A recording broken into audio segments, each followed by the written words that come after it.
नमस्कार रसिक प्रेक्षकांनो, तर आपण बघत आहात मन धागा धागाचा आजचा नवा एपिसोड।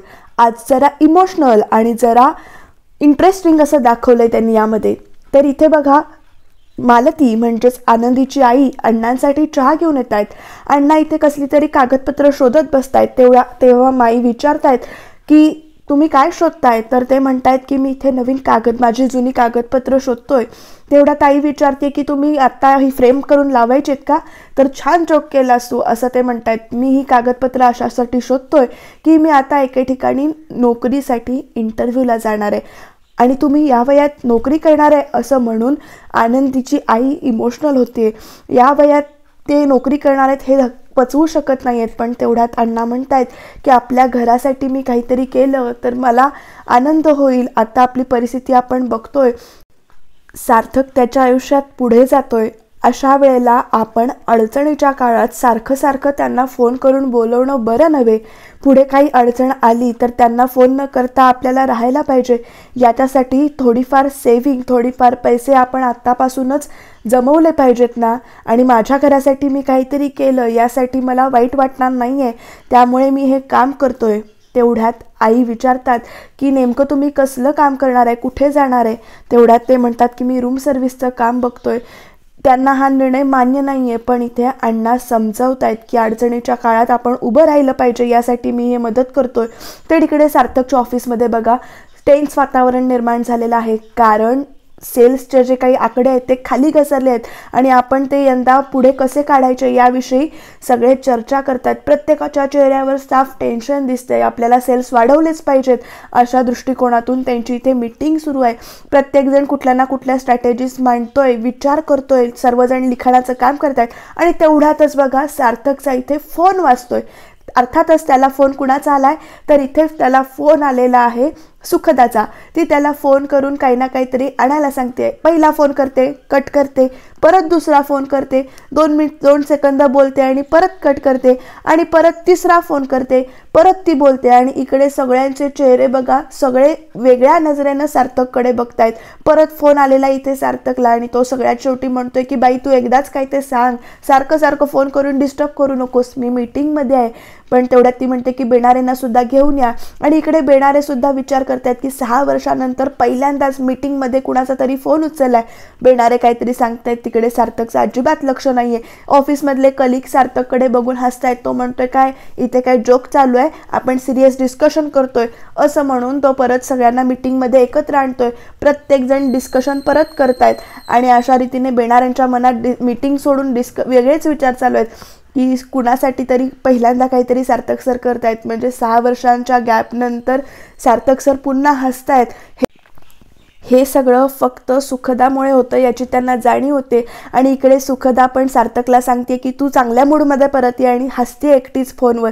इकडे पार्टीची तयारी चालू आहे, डेकोरेशन चालू आहे। तेवढ्यात तिथे अक्कू येते आणि शलाकाला सांगते की हा माळा घे आणि त्या तिकडे लाव, माळा मी लावायच्या आहेत असं म्हणून इकडे शलाकाचा पारा चढतोय की आम्ही काय करणार। त्याच्याबरोबर ती काकूला म्हणजे वृंदा काकूला सुद्धा कामाला लावते। हे बघून दोघींच्या चेहऱ्यावर जरासा राग आलेला आहे की आम्ही का काम करायचंय। आणि तेवढ्यात आदर्श सुद्धा इथे येतोय आणि तो त्याच्या भाषेत त्यांना टोमणे मारतोय की तुम्ही यापेक्षा मोठे पराक्रम केलेत आणि हे सगळं केलंय, त्यामुळे तुम्हाला माळा लावायला काहीच जड जाणार नाहीये।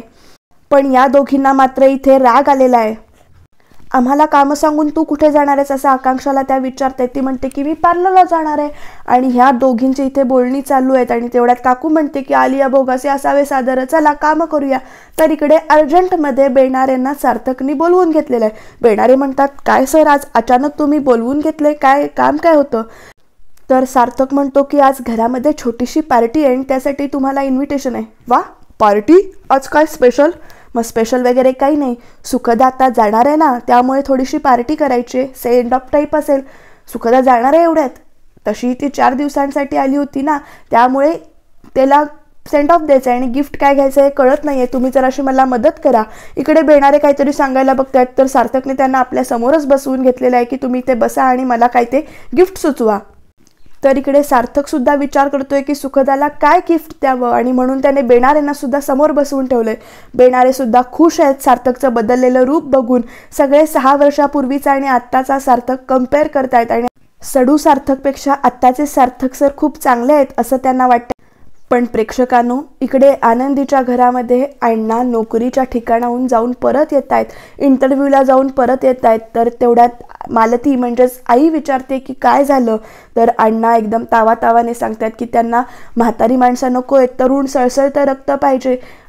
भलेही आम्हाला हालचाल करायला जास्त जमत नसेल, पण आमच्याकडे अनुभव चांगला आहे. पण यांना अनुभव असणारी माणसं नको आहेत आणि त्यांना तरुण रक्त पाहिजे, याबद्दल त्यांना खंत वाटते. तेवढ्यात लीना म्हणते की अण्णा आम्हाला माफ करा, आम्ही काही उभं करू नाही शकलो, आम्ही पैसे जमा करायला पाहिजे होते. हे लाटणं घ्या आणि मारा मला, प्लीज करा, आम्हाला माफ करा. तेवढ्यातच अण्णा म्हणतात, अगं तू नाही, मीच तुमच्यासाठी काही उभं नाही करू शकतो, मलाच तुम्ही शिक्षा करा. म्हणून ते लाटणं काढून घेऊन स्वतः परत मारायला लागतात. इकडे हा खूपच इमोशनल सीन दाखवला आहे प्रेक्षकांनो. एखादा मुलगा घरातला काय करू शकत नसेल तर त्या घराची काय अवस्था होते ते आपण बघितलं. पण या प्रसंगात सुद्धा प्रेक्षकांनो ते एकमेकाला धरून आहेत, एकमेकांची साथ सोडत नाही आहेत, हे आपल्याला इथे दिसून येते. नक्कीच या परिस्थितीतून आपण बाहेर पडू आणि चांगले दिवस येतील, नक्की काहीतरी चांगलं घडेल हा आशावाद आपल्याला दिसून येतो. तर इकडे घरामध्ये सुद्धा खाली उतरून आलेली आहे. ती डेकोरेशन चांगलं झाले आणि सुखदा तू या घरात आलीस तेव्हापासून या घराला घर पण आलं असं ती म्हणते. थँक्यू म्हणते. तेवढ्यात सुखदा म्हणते की थँक्यू कशाला, तुझ्या या स्माईलसाठी मी काहीही करेन. तर सुखदा म्हणते की तू मागे बडो, मैं तुम्हारे साथ हूँ. पण एवढ्यातच बघा डेकोरेशन केलं आम्ही, पण कौतुक कुणाचं होतं आहे असं म्हणून शलाका आणि वृंदाच्या चेहऱ्यावर इथे 12 वाजलेले आहेत. ते काही नेहमीप्रमाणेच दोघेही कशा खुन्नस देऊन बघतायत बघा. तेवढ्यातच सुद्धा सांगतेय की पूर्वीच्या काळी एकेकाळी हे घर खूप हस्य खेळतं होतं, खूप चांगले दिवस बघितलेत या घराने, पण असं एक घटना घडली आणि त्याच्यानंतर सगळं चित्र पालटून गेलं. असं सांगत असताना सुद्धा खूप इमोशनल झाली. पूर्वीचे दिवस तिला आठवत आहेत आणि तिच्या डोळ्यात पाणी येतंय. तेवढ्यात सुखदा म्हणते की मावशी तू रडू नकोस ना, असं म्हणत ती त्यांना हसवायचा प्रयत्न करते. सुखदा हेट टीयर्स असं म्हणून ती त्यांना सांगते. इकडे सुद्धा आपले अश्रू लपवत आहेत आणि त्याच्यानंतर दोघी बोलत आहेत आणि दोघी एकमेकींना मिठी मारत आहेत. तेवढ्यातच इथे आकांक्षा सरबताचे ग्लास घेऊन येते, सगळ्यांना सरबत देते. अर्थातच वृंदा आणि शलाकाला सोडून ती सांगते की तुमचं तुम्ही जाऊन घ्या, किचनमध्ये आहे. असं बोलल्यानंतर त्या दोघींना राग येतो.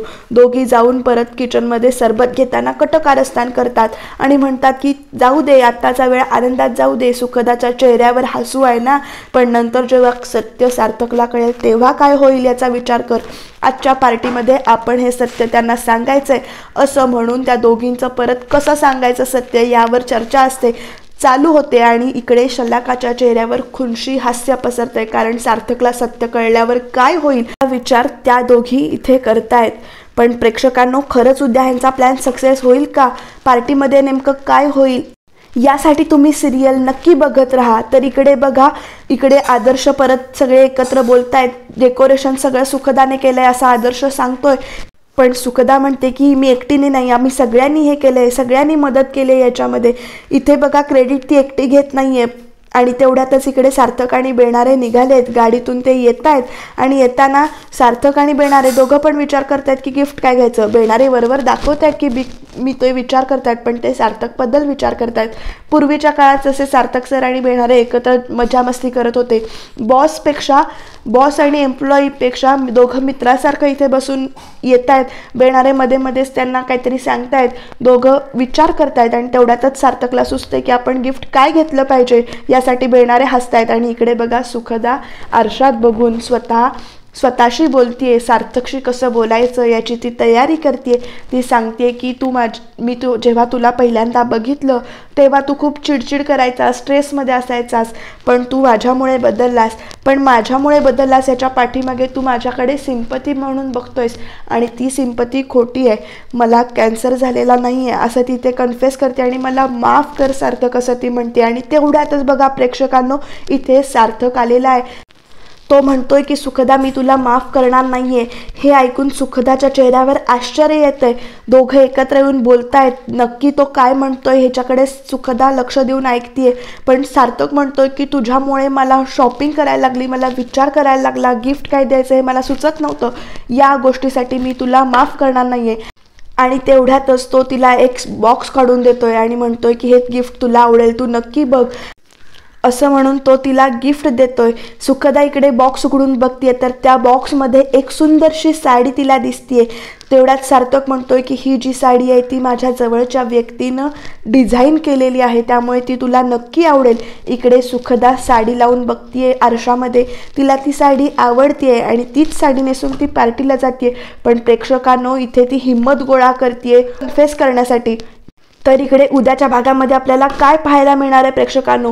इकडे सुखदाने सत्य सांगण्याआधीच वृंदाने ते सत्य सांगितलेलं आहे आणि आदर्शच्या चेहऱ्यावर सुद्धा साफ टेन्शन दिसून येतंय.